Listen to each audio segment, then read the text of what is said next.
Welcome to Conversations Live. For more than a decade, we've brought you the best in books, entertainment, celebrity interviews, and current events. When the movers and shakers of the world have something to say to you, they say it to us first. Here's your host, Cyrus Webb. And welcome back, everyone, to Conversations Live. I'm your host, Cyrus Webb. Glad you all could join us once again. But for our radio audience here in Mississippi, WYAD 94.1 FM and WYADonline.com, we're glad that you all could be with us. Also, tuning in to our friends at iHeartRadio and Amazon Music Podcast. We're glad you all could be with us as well. If you're like me and you're getting your summer reading list together or books that you want to add to your reading list, our next guest is definitely going to be one you're going to want to catch. We're excited to welcome Lindsay Powers to our program today from Amazon Books this week.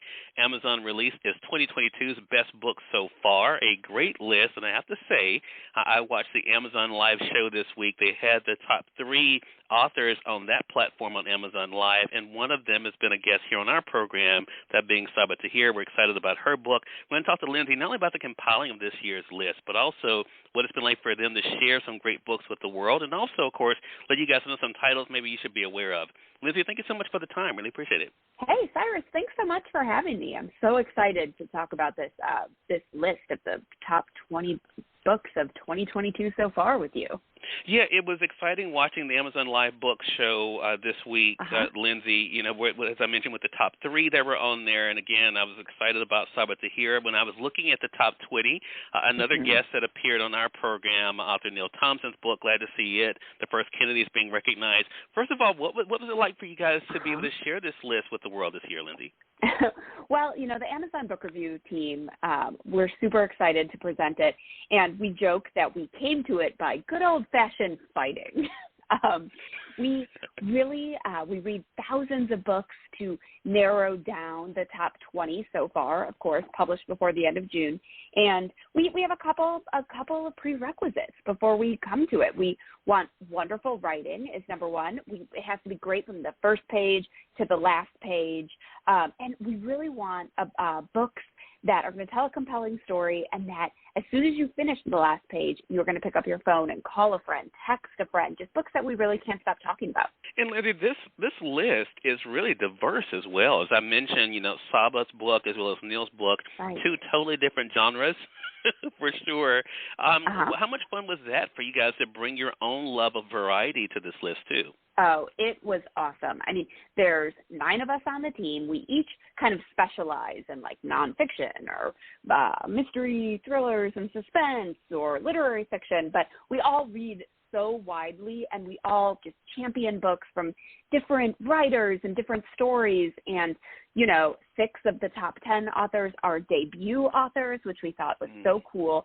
And also, of the top 10 authors, all are women, which was fascinating to us because we certainly did not set out to do that. That just happened to be how it shook out after we kind of finished our debates and fighting. And even though, of course, they're all for women, there's really, like, they're not just books for women. These are books that I think will relate to so many different people and readers. I totally agree. Molly Shannon's book, Hello, Molly, I think is a great example of that. Even though it's her story, I think so many people will resonate with it as well. So, Lindsay, as we're kind of talking about this list, 2022's best book so far, as you mentioned, you know, for the first half of this year, for our audience out there that may have a certain interest type, how do you suggest they kind of go about finding a book that may be best for them? Yeah, so if you go to Amazon.com/Amazon Book Review, you can see kind of these small reviews that we have written. They're short. It's not going to be too arduous to read. And so you can kind of get a quick recap of the book and figure out if that's for you. There's also category picks. So if you're someone that's like, you know what, I really want a new sci-fi and fantasy book, I'm feeling it for this weekend, you can click and get our top 20 sci-fi and fantasy books, or romance, or mysteries, thrillers, suspense, historical, nonfiction. I mean, there's truly something for everybody on this list. We're going to make sure that we link that up for our audience as well, Lindsay. Again, that's Amazon.com/Amazon Book Review. And what I love, too, when I was there, too, prepping for this segment, Lindsay, is that you don't leave, for those just looking for something special, like for the kids. You guys have that list as well. Talk to us about that being a resource. What has that been like for you guys to see how having this section of Amazon has really been a resource for people, not only, of course, who are looking for something new, but also something in particular for a certain audience? Yeah, so I think there's a lot of noise out there, and you may pick up a book recommendation just out in the world, but it's hard to keep that all organized, whereas the Amazon Book Review, like, our goal is to have very accessible book picks, and it's kind of your one-stop shop for finding books that you want to read, no matter, you know, what your category is. Or like me, like, I love to read narrative nonfiction. Like, I love a big, juicy kind of thriller, true life story just as much as I love a memoir or a, you know, book about a talking octopus, fiction. So I am able to find something that I think is appealing. And I think whether you're traveling this summer for a long weekend or looking for a Father's Day gift, just want to curl up inside on a rainy day with a wonderful book, you'll be able to find them on the Amazon Book Review. Lindsay, the last thing I want to talk to you about is the ranking. Our book club, we put together a list every year, and I have make a note that says listed in no particular order, because it is so hard for me.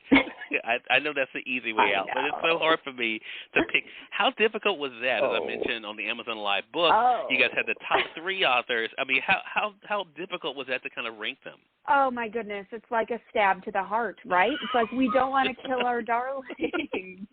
We had so many meetings, and we kept saying, okay, we're going to finalize this. And then it would be like, okay, no, we need one more meeting. Okay, no. Oh, right, I'm going to read that book, because we are such passionate book lovers as well. So there were some books that were some real debates, and we finally, you know, when we got together and we kind of came up with these and ranked our top 10, we felt good about it in the end. But woo, was it a journey to get there. So you know, we're doing the hard work with ranking them, and we hope that you agree. But if not, we'd love to hear your opinion after you get through our list. Love that. Well, it is a great list. If you guys have not taken a look, make sure you guys head over to Amazon.com/Amazon Book Review to see the full list, as well as other great categories there as well. Joining us today from Amazon Books is Lindsay Powers. Lindsay, thank you so much for talking with us about this year's 2022's best book so far, and looking forward to having you back on the program again. Cyrus, thanks so much for having us. It's always a joy to talk to a fellow book lover. Thank you. I appreciate that. And we thank your audience for tuning in to another great segment of Conversations Live.